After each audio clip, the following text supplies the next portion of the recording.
আসসালামু আলাইকুম এভরিওয়ান, সকলে কেমন আছো? আশা করি সবাই ভালো আছো। আজ আমি তোমাদের মাঝে নিয়ে এসেছি খাসির মাংস রেসিপি। তো চলো, আমি একটা কড়াই নিয়ে নিয়েছি, দিয়ে দিচ্ছি পরিমাণ মতো সয়াবিন তেল, কেটে রাখা পেঁয়াজগুলো দিয়ে দিচ্ছি। এখন এই পেঁয়াজগুলো আমি ভালোভাবে নেড়েচেড়ে ভাজা ভাজা করে নেব। তো দেখতে থাকো আমার রেসিপিটা।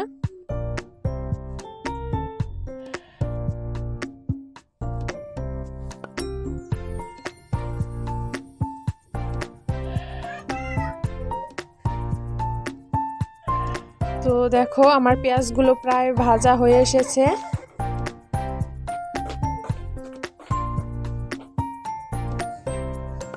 এখন আমি একটু পানি দিয়ে দিচ্ছি,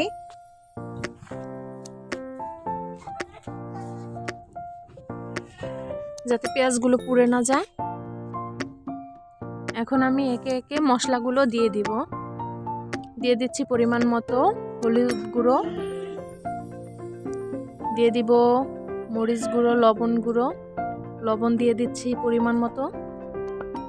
এভাবে বেশ কিছুক্ষণ নেড়ে চেড়ে নিচ্ছি। এভাবে নেড়ে চেড়ে আমি মশলাগুলো ভালোভাবে কষিয়ে নিব।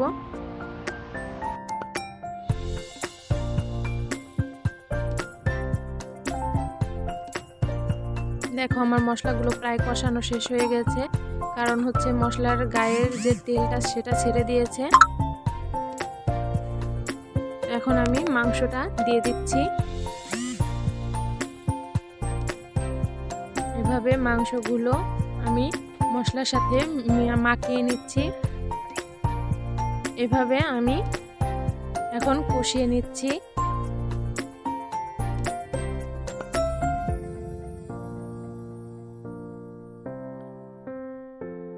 তো বন্ধুরা, আমার চ্যানেলটা যদি তোমরা সকলে সাবস্ক্রাইব না করে থাকো, তাহলে প্লিজ সকলে আমার চ্যানেলটা সাবস্ক্রাইব করে দিও আর আমার চ্যানেলের পাশে থেকো।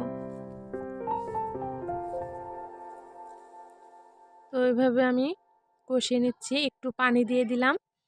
এই পানি দিয়ে আমি মাংসটা বেশ কিছুক্ষণ কষিয়ে নিব।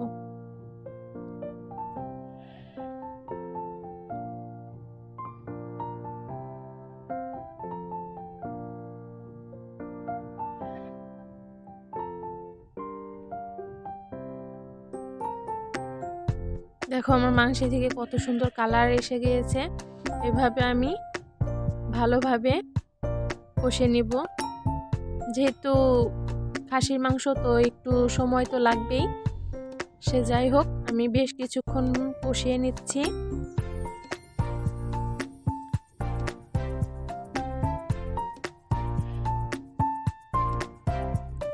তো আমার কষানো শেষ হয়ে গিয়েছে। এখন আমি আরেকটু পানি দিয়ে কষিয়ে নিচ্ছি।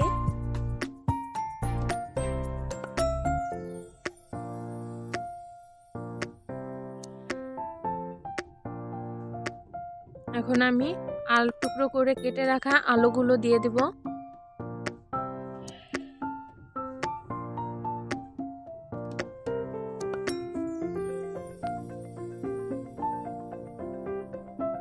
আলুগুলো নেড়ে চেড়ে মাংসের সাথে ভালোভাবে কষিয়ে নিতে হবে।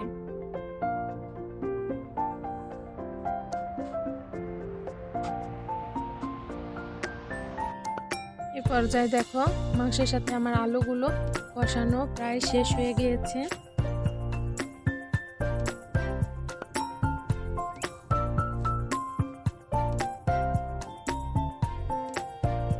এবার আমি ঝোলটা দিয়ে দিচ্ছি। আমি যেহেতু খাসির মাংস দিয়ে পিঠা দিয়ে খাবো, সেজন্য আমি ঝোলের পরিমাণটা একটু বেশি রেখেছি। তো দেখতেই পাচ্ছ, আমার রেসিপিটা প্রায় কমপ্লিট। তো কমপ্লিট হয়ে গিয়েছে, তোমাদের সার্ভ করে দেখাচ্ছি। দেখো কত সুন্দর হয়েছে। সকলে ভালো থেকো। আল্লাহ হাফেজ।